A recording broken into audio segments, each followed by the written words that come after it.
Assalamualaikum, this is Naqiba Fazal and this channel is especially for those who loves math but can't visualize the things properly. So I will try to teach them mathematics from basics. Please like, share and subscribe my channel.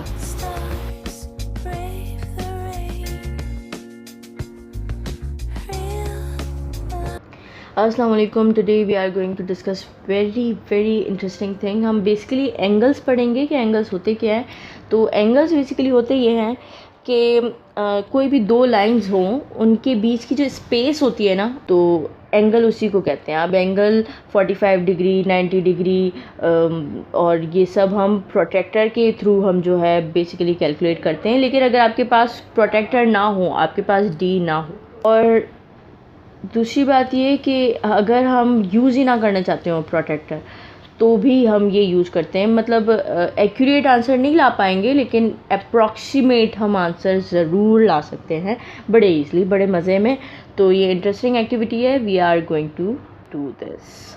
अच्छा, इसके लिए आपको basically एक paper लेना है, कोई भी computer paper या कोई भी पेपर लेना है आपने, और उस पेपर को सर्कल में काट लेना है. ठीक है, कंपास के थ्रू या कोई भी चूड़ी वूड़ी रख के आप कैंची से काट लें, कुछ भी करें.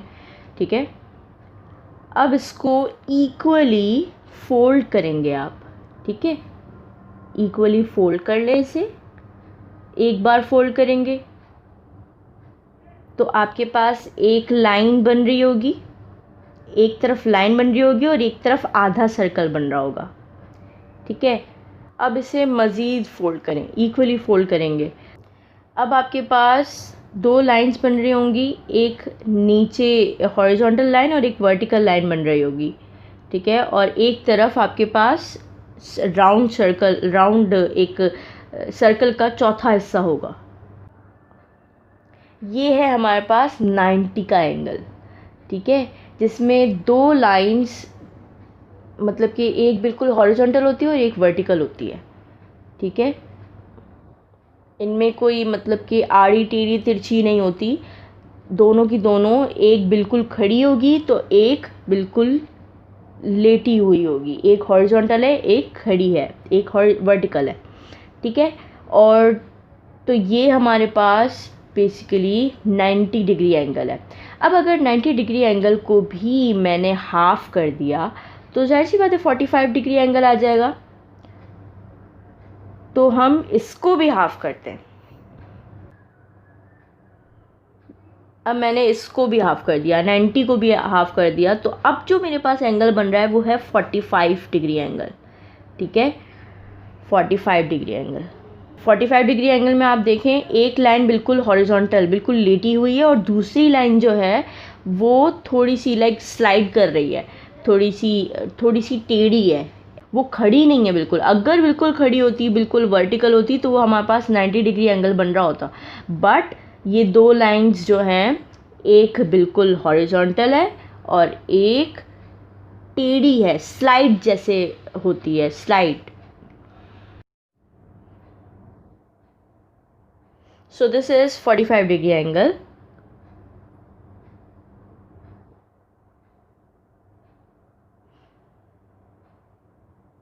दिस वन, अगर हम इसको खोल दें, इस 45 डिग्री एंगल को खोल दें तो 90 डिग्री एंगल.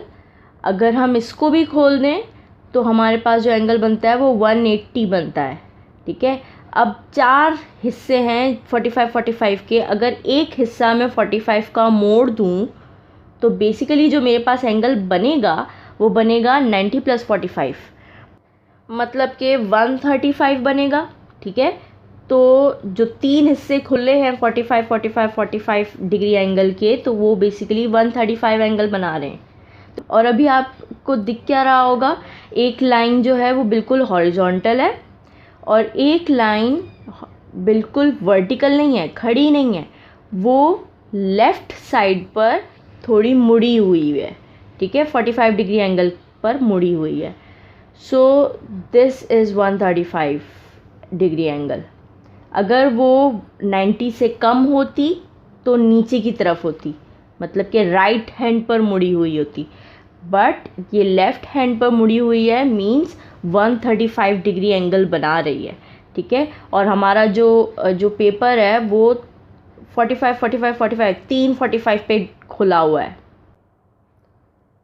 और अगर मैं इसे पूरा खोल दूं तो अब मुझे एक नीचे बेस दिख रही है, एक नीचे एक लाइन दिख रही है, ठीक है, विच इज़ हॉरिजॉन्टल, एक लंबी सी लाइन है, और दूसरी तरफ पूरा एक राउंड हाफ सर्कल है, पूरा सर्कल नहीं है, हाफ सर्कल है।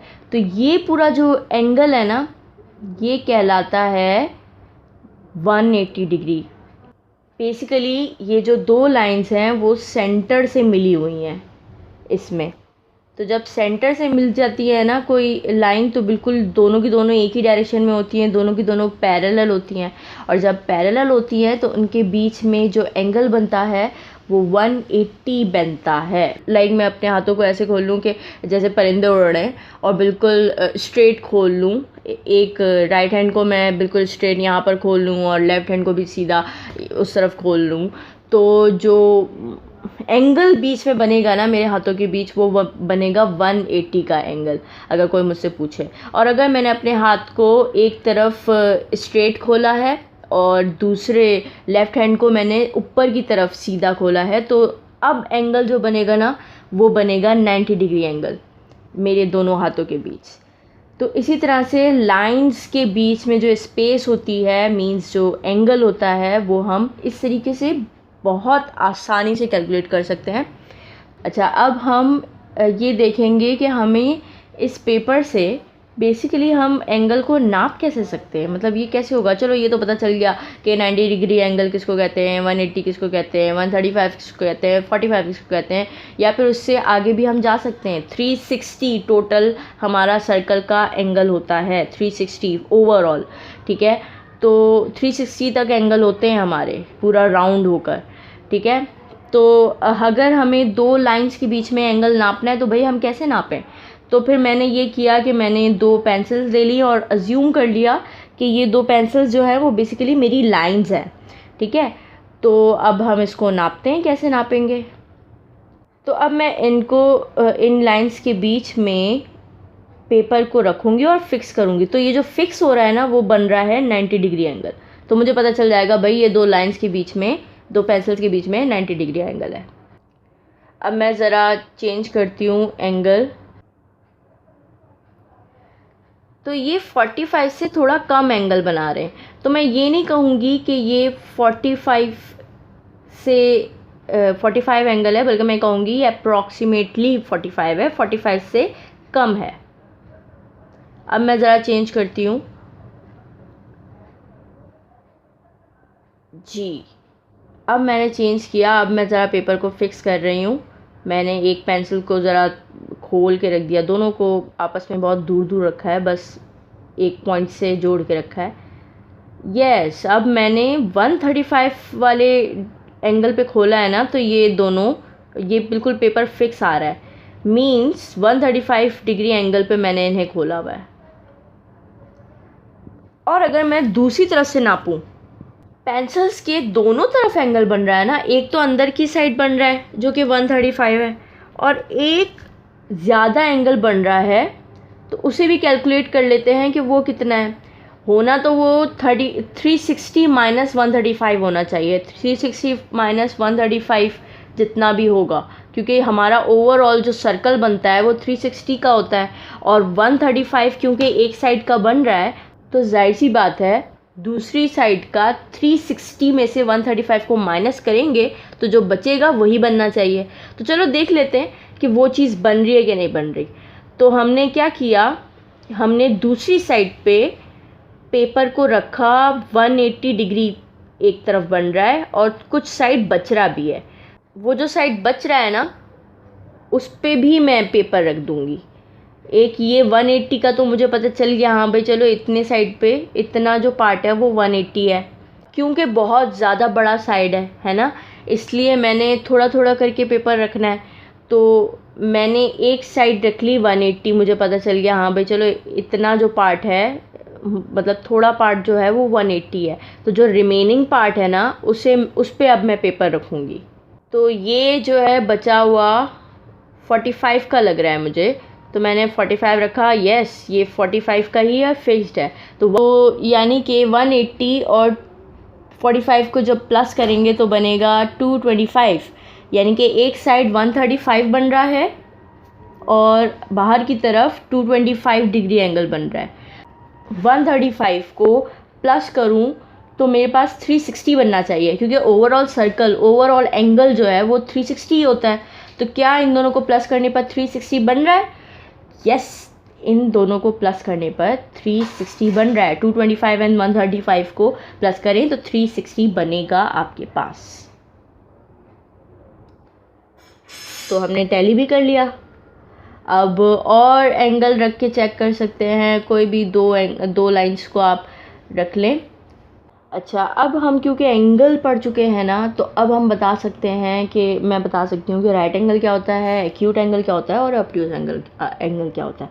तो भाई राइट एंगल जो है वो एंगल होता है जो दो लाइंस के बीच में जब 90 डिग्री एंगल बन रहा हो ना, 90 डिग्री, तो वो राइट एंगल कहलाएगा। ठीक है। इसी तरह अगर 90 से कम एंगल बन रहा हो ना दो लाइंस के बीच, लाइक 45 था, 45 से कम भी होता है वगैरह, या जो भी 35 है, 60 है, कुछ भी है, 90 से कम अगर बन रहा है तो वो आपका कहलाएगा एक्यूट एंगल। ठीक है। और इसी तरह अगर 90 से अबव आपका एंगल बन रहा हो दो लाइंस के बीच में, तो अब लाइक 135 था, 180 था, या फिर 90 से बड़ा 100 भी होता है, कुछ भी होता है, तो वो हमारा जो एंगल होगा वो कहलाएगा ऑब्ट्यूस एंगल। ये तीन तरीके के एंगल होते हैं। तो एटलीस्ट आप ये तो जान ही सकते हैं ना, आप एक्यूरेट एंगल नहीं पता कर सकते इसके थ्रू, इस पेपर के थ्रू, बस ये पता कर सकते हैं कि भाई चलो अप्रॉक्सीमेट एंगल कितना बन रहा है। लेकिन आप ये भी पता कर सकते हैं ना कि ये एंगल जो बन रहा है वो 90 है, मतलब कि राइट एंगल है, या एक्यूट है, या ऑब्ट्यूस है। तो इतना पता करने के लिए ये पेपर आपके लिए बहुत अच्छा है। Thanks for your attention. आज के लिए इतना ही। और कोई भी क्वेश्चन हो, कोई भी क्वेरी हो, कोई भी बात पूछनी हो, समझ में ना आ रहा हो सकता है कि आपको काफ़ी चीज़ें समझ में ना आ रही हों, या आप मुझे कुछ सजेशन देना चाहते हैं, किस तरीके से समझना चाह रहे हैं, वो सब कुछ आप मुझे कमेंट में मेंशन करें please. I will definitely response. Thank you.